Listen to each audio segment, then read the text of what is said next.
말하시어 개혁하는 교회. 사람에게 이름이 중요합니다.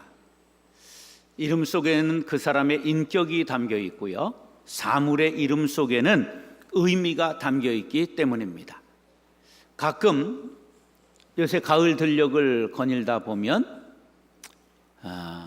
들국화가 많이 피어 있지요. 근데 들국화라고 하는 꽃은 원래 없어요.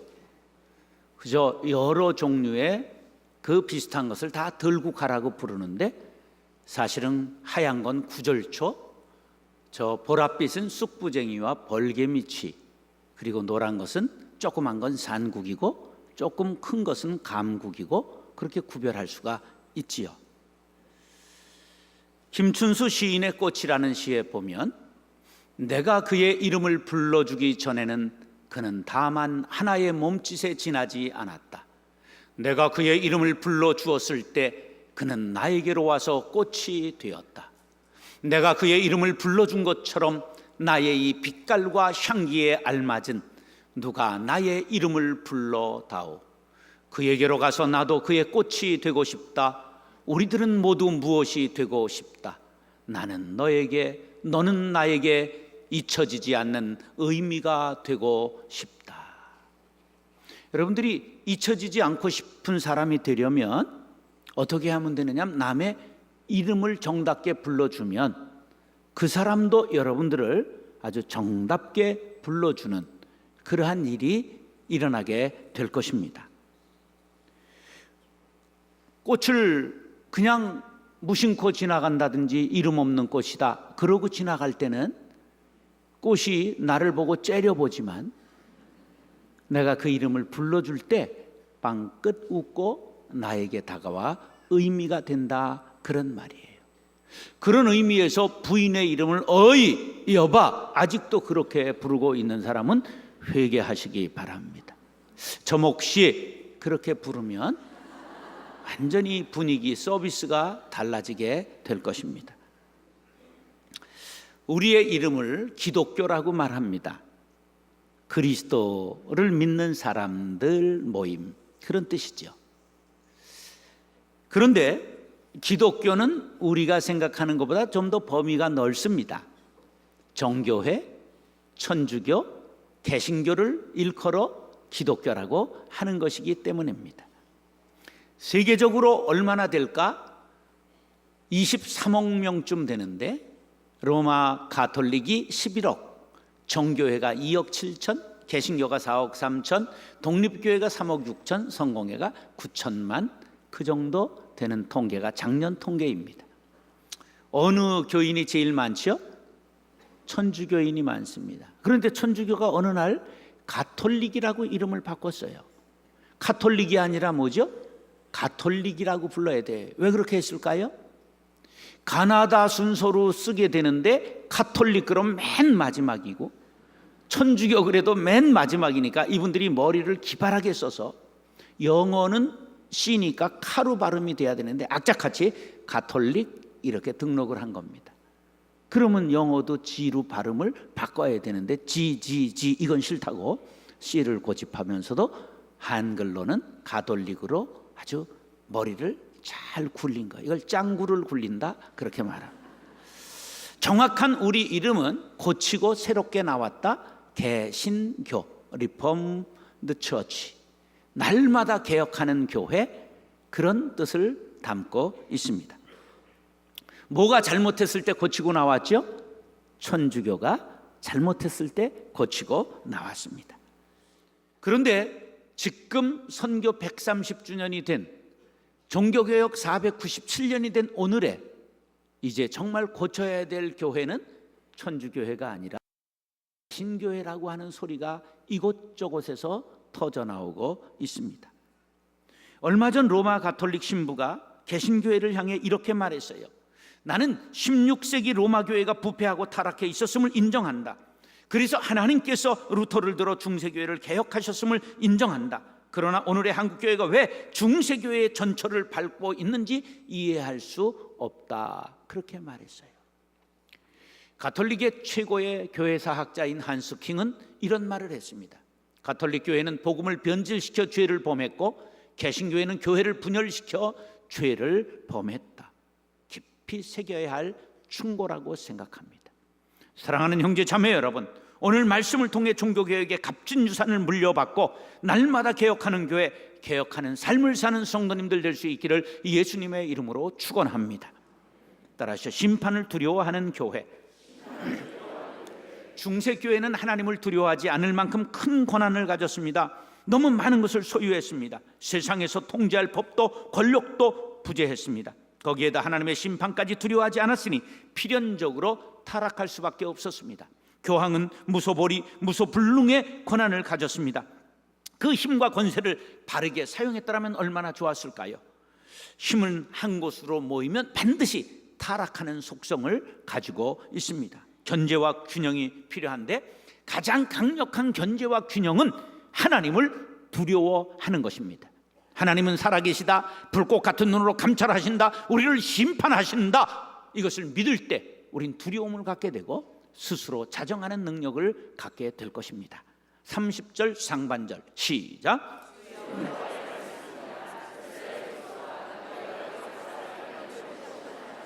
무엇한 대로?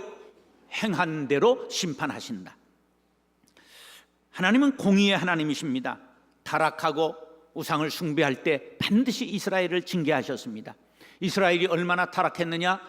왕도, 제사장도, 예언자가 되어야 될 선지자들까지도 전부 총체적으로 타락했습니다.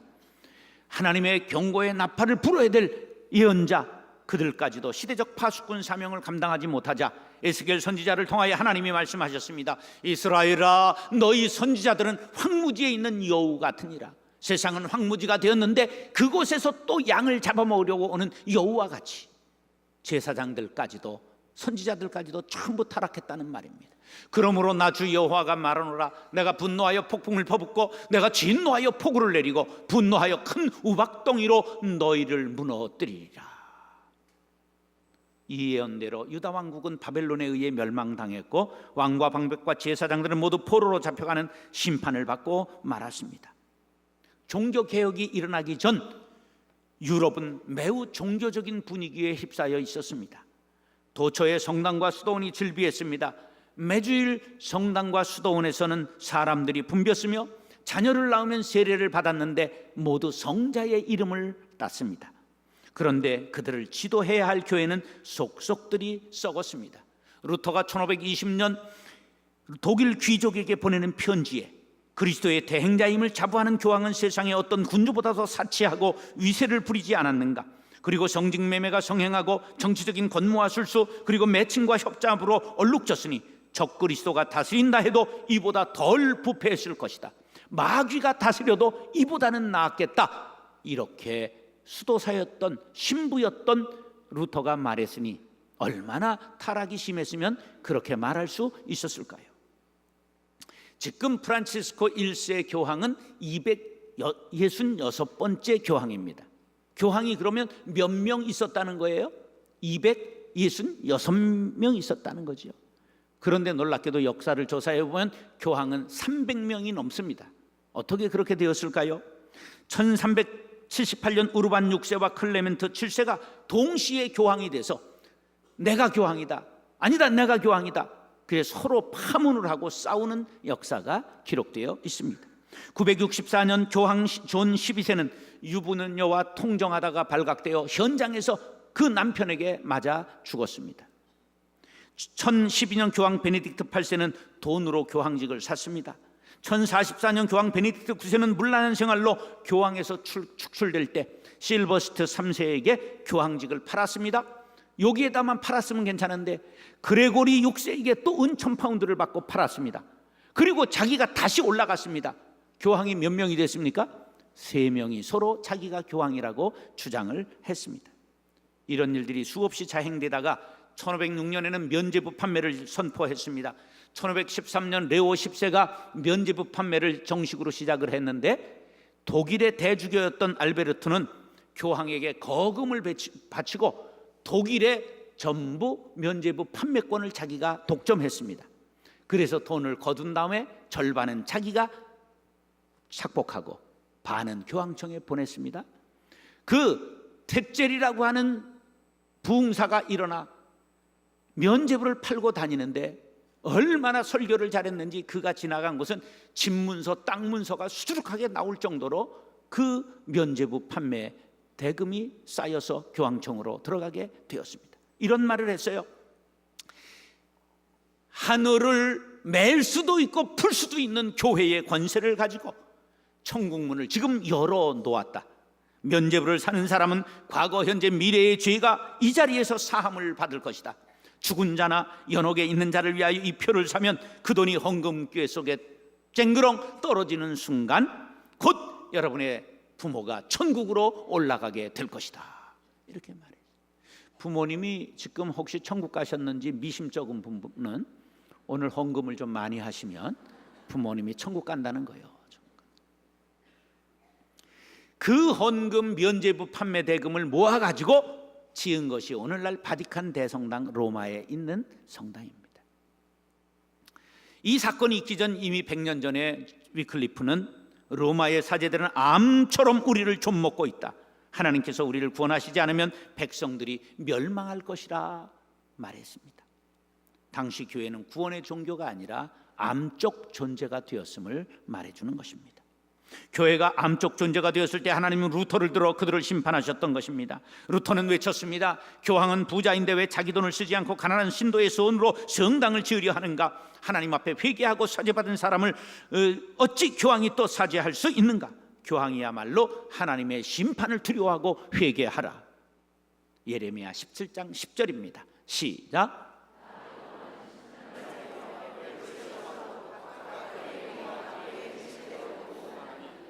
부끄럽게도 지금 한국교회가 중세교회의 전철을 밟고 있는 현상이 곳곳에 나타나고 있습니다.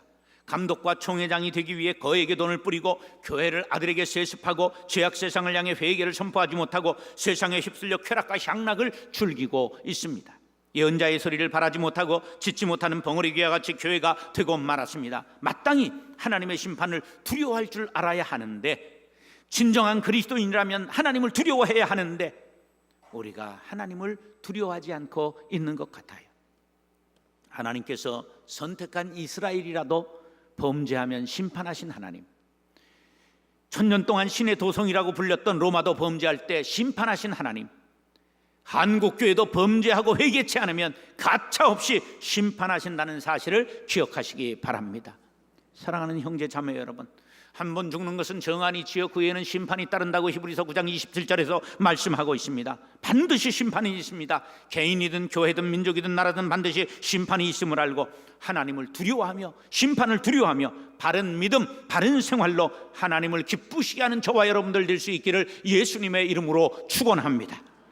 따라서 회개하는 교회, 하나님은 어미하시지만, 그래서 죄를 보면 참지 못하시고 심판하시지만 돌이키기만 하면 어떤 죄라도 용서하시는 하나님이시라고 30절 하반절 시작.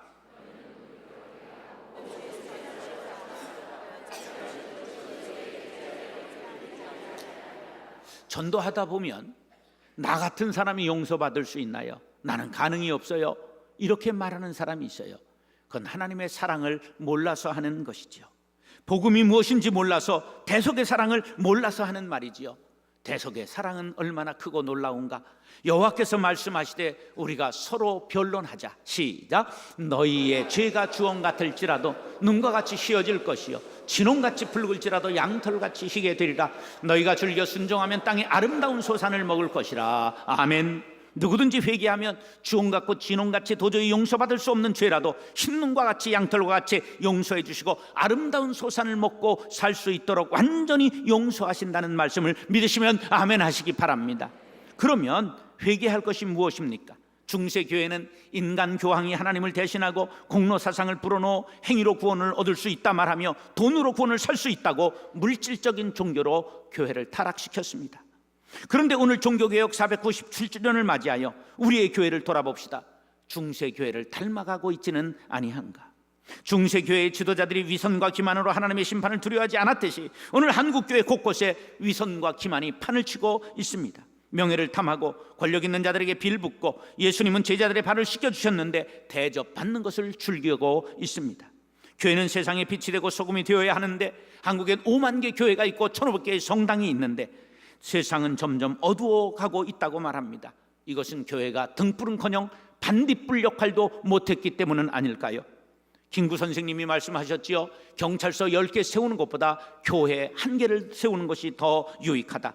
그런데 이 말이 무색하게 되었습니다. 한국 사회가 병들었습니다. 사람들의 머리는 온통 돈독이 올라 전부 돈으로 가득 찼습니다. 그 유행가 중에 옛날 이런 거 있죠. 너를 위해서라면 무엇이든지 다 할 수 있어, 이런 거 있었어요. 지금 돈을 위해서라면 무엇이든지 다 할 수 있는 세상이 되지 않았습니까? 몇 년 전에 군산에서 집장촌에 불이 났는데 젊은 그 집장촌에 일하던 여성 10명이 불에 타 죽었어요. 왜 죽었는가? 안에서 일하는 아이들이 있는데 밖에 문을 걸어 잠그니 아이들이 불이 났는데 타 죽고 말았어요. 경찰이 조사하다가 보니까 여자 포주가 나이가 드니까 딸에게 물려주었어요. 그 딸이 애를 낳아가지고 관리를 할 수 없으니까 남동생에게 물려주었어요. 그래서 전부 가족이 쇠고랑을 차게 되었습니다. 돈이 되는 일이라면 아들과 딸에게 그 더러운 일을 물려주는, 이게 망할 집안이지요. 이런 풍조가 천국을 휩쓸고 있습니다. 곳곳에 전부 러브호텔을 지어놨자요. 이 땅에 사랑이 얼마나 없으면 그렇게 숲속을 찾아다니며 골목을 찾아다니며 러브호텔을 해야 되는가요? 2, 30억이 들어서라도 대패 향락업소를 세우는 사람들, 이것이 철피야 관피야 곳곳에 부정부패가 만연해지고 있지 않습니까? 교회가 세상에 거룩한 영향력을 미치지 못하니까 세상이 전부 죄악에 물들고 드디어는 그 죄악이 교회로 밀고 들어오는 삼투압 현상이 일어나고 있는 것입니다. 영적인 중간지대란 없습니다. 성령이 아니면 악령입니다. 여러분, 우리의 심령을 성령 충만, 진리 충만, 예수 충만, 은혜 충만으로 채우시기 바랍니다. 그렇지 못하면 악령이 밀고 들어온다는 사실이지요. 성도 여러분, 자신을 살펴보시기 바랍니다. 우리 교회를 돌아보시기 바랍니다. 우리에게 있어 제거해야 될 것, 돌이켜야 할 것, 진정한 회개해야 할 것은 무엇인가? 본문에 돌이켜 회개하라고 하는 말은 히브리어로 슈부, 그런데요, 돌이키고 또 돌이키는 것을 뜻하는 것입니다. 가던 길을 완전히 돌이키는 행동을 하라는 것이지요. 과연 우리는 황금만능주의 세상 풍조를 따라가고 있지는 않습니까? 우리 마음과 생활이 위선으로 가득 차 있지는 않습니까? 자신을 돌이켜 회개하시기 바랍니다. 가정을 돌이켜 보시기 바랍니다. 교회에 하는 일들을 다시 한번 점검하시기 바랍니다. 그때야 나라와 민족을 위해 중보하는 사람으로 거듭나게 될 줄로 믿습니다. 하나님이 이 땅의 황무함을 보옵소서. 우리의 죄악을 용서하여 주옵소서. 긍휼을 베푸시는 주여, 나 하나 죄 없다고 말해도 강변해도 소용없습니다. 왜냐하면 심판이 임할 때 그냥 융단 폭격을 하기 때문에 나는 괜찮고 옆만 죽는 것이 아니라 함께 도성이다, 소돔과 고모라 같이 멸망당할 수 있다는 것을 알아야 합니다. 그렇기 때문에 우리는 기도의 지경을 넓혀야 합니다. 이 나라를 구원해 주옵소서. 반드시 하나님께서는 우리의 기도를 들으시고 용서해 주실 줄로 믿습니다. 누가복음 15장 21절 22절 시작.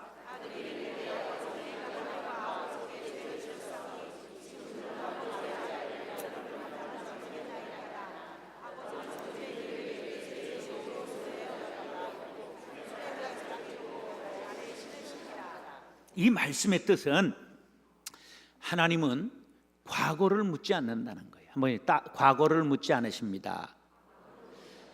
옛날 하도 사람들이 과거를 물으니까 노래가 있었잖아요. 과거를 묻지 마세요. 이게 어른들은 아는 노래죠. 하도 과거를 캐니까. 그런데 우리 하나님은 회개하면 과거를 묻지 않으세요.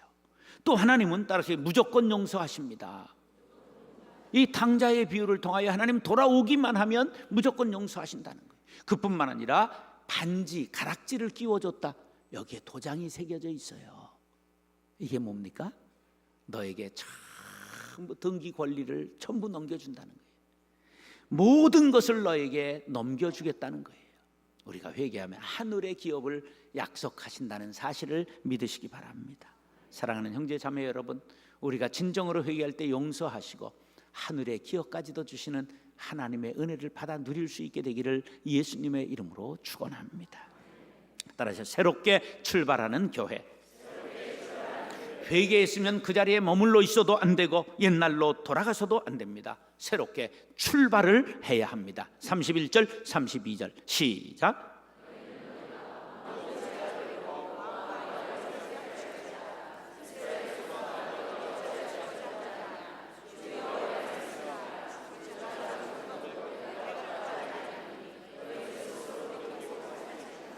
하나님이 왜 참고 참으시느냐? 하나님은 모든 사람이 구원을 받으며 진리를 아는 데 이르시기를 원하기 때문입니다. 주의 약속은 어떤 이들이 더디다고 생각하는 것 같이 더딘 것이 아니라 오직 주께서는 너희를 대하여 오래 참으사 아무도 멸망하지 아니하고 다 회개하기에 이르기를 원하시기 때문에 참으시는 것입니다. 16세기의 종교개혁의 대상이 가톨릭이었다고 한다면 오늘의 개혁의 대상은 우리 개신교가 되었다는 걸 마음 아프게 생각하며 우리가 스스로를 조사해 보아야 하는 것입니다. 중세교회는 엄격하게 선행을 요구했습니다. 극단의 고행을 요구했습니다. 지키기가 실로 어려웠기 때문에 그것을 이용하여 면죄부를 팔 수 있었던 것이지요. 교회는 사람을 얽어매는 곳이 아닙니다. 너 그냥 교회 안 나와봐라, 당장 다리 몽둥이를 꺾으신다. 너 등산 가봐라, 몇 가지를 비트신다. 여러분, 병 들었다고 하나님이 그래서 나를 치셨다, 그렇게 하나님을 생각하지 마세요. 하나님은 우리에게 지옥의 공포를 주시는 분이 아니십니다. 자유와 해방과 기쁨을 예수 안에서 누리라고 말씀하시는 사랑의 주님이심을 믿으시기 바랍니다. 우리는 돈으로, 고행으로, 선행으로 구원받을 수 있는 것이 아니라 오직 예수, 오직 은혜, 오직 믿음, 오직 성경으로 구원받는 것을 믿으시기 바랍니다. 행함을 강조하면 사람이 지치고 감당할 수 없어 거짓으로 가장하게 되는 것입니다. 형식적이 되고 외식하는 바리새인이 될 수밖에 없습니다. 율법이 나쁜 것이 아니라 율법을 다 지키려고 하니 거짓과 위선과 형식적인 경직된 사람이 되고 또 그것을 지키다 보니 안 지키는 사람을 정죄하는 바리새인이 되는 것입니다. 탕자의 경우를 보세요. 그가 다 죄를 씻고 돌아왔습니까? 돌아오니까 씻어주셨습니까? 돌아오는 거예요. 우리는 약하고 허물이 많아요. 그저 바람을 피우고 해서도 계속 나가서 계속 바람 피면 안 되고 주님 앞에 통해 자복하면 하나님이 그걸 용서하시는 거죠. 우리가 담배를 끊고 교회 나오는 게 아니라 교회 나오면 끊을 힘을 주시는 것이지요. 비록 나올 때는 이를 양치질을 몇 번 하셔야 냄새가 가시기는 하지만 그래도 우리가 나는 깨끗하다, 거룩하다 말할 수 없잖아요. 하루에도 우리가 12번 죄를 짓는 게 인간 아닙니까? 그러나 하나님의 은혜는 우리를 다 덮으시고도 남음이 있는 것을 믿으시면 아멘 하시기 바랍니다. 이 은혜를 입은 탕자가 다시 저 죄를 지었겠어요? 죄를 지으려고 하다가도 내가 이럴 수는 없지, 그리고 하나님 앞에 가까이 나아가지 않았겠습니까? 이것이 바로 그리스도인의 삶입니다. 공로가 있어 구원받는 것 아니요, 우리는 오직 믿음으로 구원받았기 때문에 그 은혜, 그 감격을 늘 마음에 새기면서 늘 울어도 그 눈물로 못 갚을 줄 알아 이 몸밖에 드릴 것 없어 이 몸 바칩니다. 충성하고 봉사하는 것, 이것이 새로운 출발인 줄로 믿습니다. 로마서 1장 17절 시작.